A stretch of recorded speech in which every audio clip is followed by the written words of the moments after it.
The text came through at exactly 3 a.m., just as I was putting the finishing touches on an elaborate wedding cake that had kept me in my bakery long past midnight. Don't bother coming home. I've changed the locks. Your stuff's in garbage bags on the front lawn. Enjoy sleeping in your car. I stared at my flour-dusted hands, an eerie sense of calm settling over me. After 12 years of marriage, this was how Nathan had chosen to end things, by trying to turn me into a homeless woman with a text message. The only outward sign that my world had just unraveled was the slight tremor in my fingers as I carefully placed the last sugar flour onto the towering 6-tier cake. My name is Emily Carter, and at 38, I owned one of Boston's most sought-after specialty bakeries. But according to my husband, Nathan, I didn't have a real career. I just played with sugar, while he did the actual work as a high-powered corporate lawyer. His disdain had only grown over the past year, ever since he made partner at his firm and purchased our dream home, a stately brownstone in Beacon Hill, the kind of place I'd imagined raising a family in. Apparently, that dream was over. His next text removed any doubt.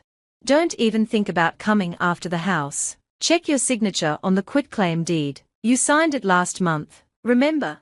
I did remember last month. I remembered every single detail, including the hidden camera I'd installed in my home office after stumbling upon suspicious documents in the printer history. I remembered Nathan shoving paperwork in front of me, claiming it was just routine property tax forms, making sure I was too distracted with a charity event to pay close attention. And most importantly, I remembered never signing anything. What Nathan didn't realize was that I had been quietly watching him for months. The red flags had started small: password changes on our joint accounts, hushed phone calls, inconsistencies in his billing records at work. But it was the draft quitclaim deed sitting in our printer tray that had triggered alarm bells. The next morning, I met with a divorce attorney, Maya Patel. She listened carefully before giving me one piece of advice: gather everything, keep him in the dark, and be ready. So I did. I installed cameras, I archived emails, I photographed every suspicious document, I tracked financial transactions, and I waited. My phone buzzed again. By the way, I already filed for divorce. You'll be served tomorrow. Don't even try to fight it, you can't afford to. Should have picked a real career instead of playing around in a bakery.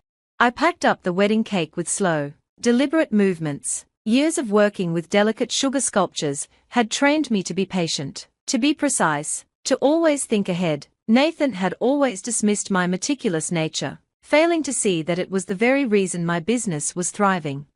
Instead of driving back to his Beacon Hill home, I headed straight to the apartment I had quietly leased 3 months ago. When I first realized he was plotting something, the security deposit had come from my business account, one of many precautions I had taken over the years to ensure I had financial independence.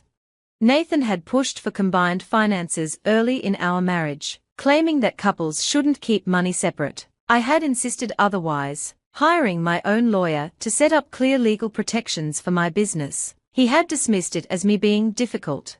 Now, it was going to cost him. My phone lit up with another message.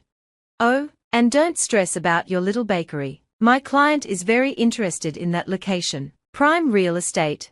Followed by, already told my family you had a mental breakdown. They are so supportive. Mom always said I could do better than a baker. And finally, maybe if you'd gone to law school instead of wasting time at that culinary institute, you'd actually understand what you signed. I calmly took screenshots of every message and added them to my growing folder of evidence. Then, I dialed my lawyer. Maya, it's time. He just tried to lock me out and claims I signed a quitclaim deed. Did you? No, and I have video proof of him forging my signature.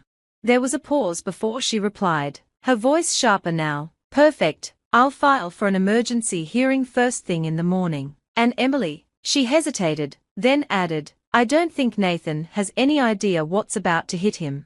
I ended the call and opened my laptop. The footage from my home office camera was clear as day. There was Nathan, sitting at my desk, carefully practicing my signature before forging it on the quitclaim deed. The date and timestamp left no room for doubt. In another tab, I pulled up the files I had been compiling for months, bank statements tracing large transfers to an account he had hidden from me, emails with his client discussing plans to demolish my bakery and replace it with luxury condos, and the most damning evidence of all, recordings of Nathan boasting to his brother about how he planned to take everything now that he no longer needed my bakery's income to qualify for the house mortgage. A final text flashed onto my screen. Hope you saved some money. Boston's expensive when you're single. Oh wait, you blew it all on that industrial oven last year. I exhaled slowly, thinking about that oven, and the 3 new bakery locations I had quietly opened in Cambridge, Brookline, and Newton, all registered under a holding company Nathan knew nothing about, funded by profits he had been too arrogant to notice. Another buzz. Real estate in Boston is a man's game, sweetheart, leave it to the professionals. I forwarded the message to my lawyer, then pulled up the real estate records my accountant had prepared. Nathan was right about one thing: real estate was a game. But what he didn't know was that I had been playing it far better than him. Additionally, my attorney continued, we have clear evidence that Nathan Carter, as a senior partner at his firm, has been actively representing a developer attempting to acquire Emily Carter's business property, while simultaneously orchestrating a scheme to strip her of her legal rights to it. This is a direct ethical violation, which we will be reporting to the Bar Association. Nathan shot to his feet. Your Honor, I can explain. Sit down, Mr. Carter, Judge Martinez said coolly. Ms. Carter's counsel, proceed.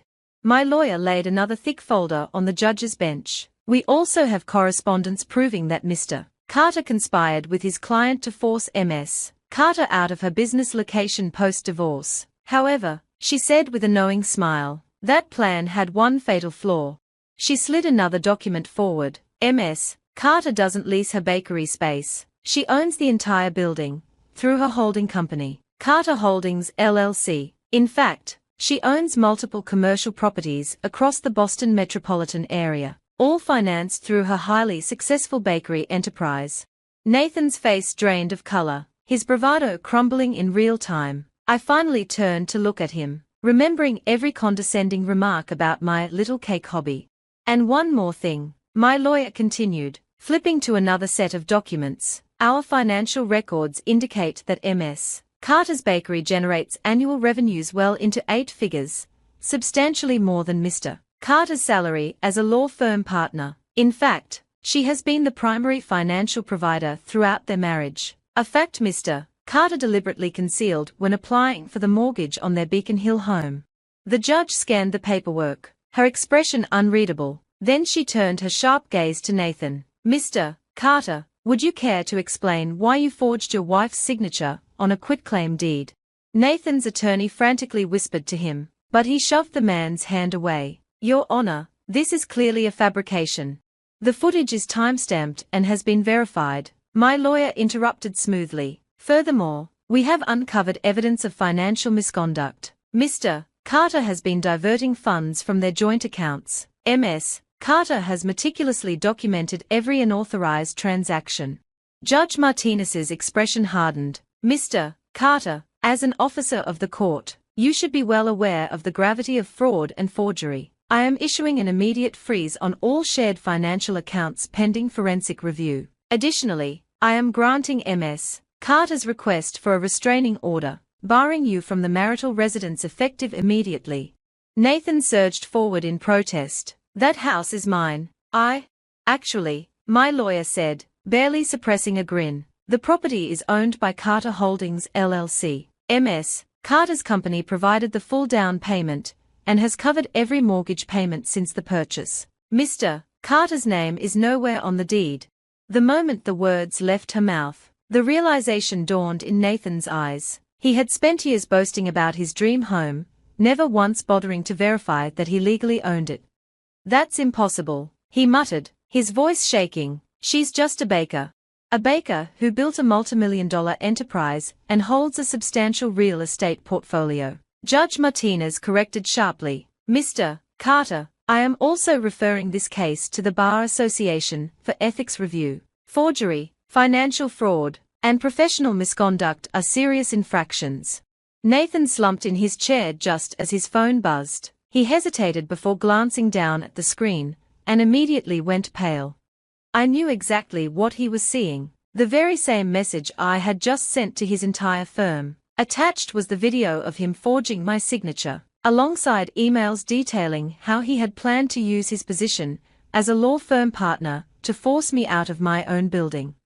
Seconds later, another message popped up from his managing partner. Nathan, clear out your office by the end of the day. We'll be reviewing all of your client accounts. The courtroom was silent except for the sound of Nathan's shallow breathing. Judge Martinez delivered her final ruling. Given the overwhelming evidence of fraud, I am granting Ms. Carter's divorce petition on the grounds of misconduct. Mr. Carter, you are to vacate the marital home immediately. We will reconvene in 2 weeks regarding asset division. Though given Ms. Carter's financial independence, I suspect this will be a very short proceeding. As the judge adjourned, Nathan's mother approached, having sat through the entire spectacle in stunned silence. Emily, she stammered, her gaze flickering between me and her disgraced son. I had no idea. Nathan told us your bakery was struggling, that you needed his financial support. I smiled, thinking of all the times she had dismissed my career as a cute little hobby. My bakery supplies desserts to every luxury hotel in Boston, I said evenly. That hobby paid off Nathan's law school debt, financed his car, and funded the house he just lost. I gestured toward the door. Now, if you'll excuse me, I have 4 locations to oversee. Nathan's head snapped up. 4, he choked out. The development plans only showed 1. I let out a soft laugh. You never paid attention to what I was actually doing, Nathan. You were too busy scheming to realize that I was always 2 steps ahead. I hope you enjoy moving back in with your parents. I hear the guest room is lovely this time of year. 1 month later, I sat in my office overlooking Boston Harbor, reviewing the blueprints for my next project, my 5th bakery location. Nathan's former firm had quietly settled my civil suit, paying out a hefty sum rather than facing a public scandal. Meanwhile, the Bar Association had suspended his law license pending an ethics investigation. As I skimmed through my emails, my phone vibrated with a new message from Nathan's brother. Emily, I know it's awkward to ask, but would you consider catering my wedding? Mom keeps raving about your raspberry cream cake.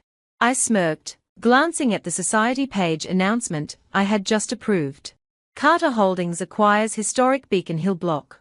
The very block where Nathan had once purchased what he thought was his dream home. Revenge was sweet, but having my ex-mother-in-law publicly admit she craved my desserts. That was delicious. And the framed property deed for Nathan's former house hanging on my office wall. That was just the icing on the cake.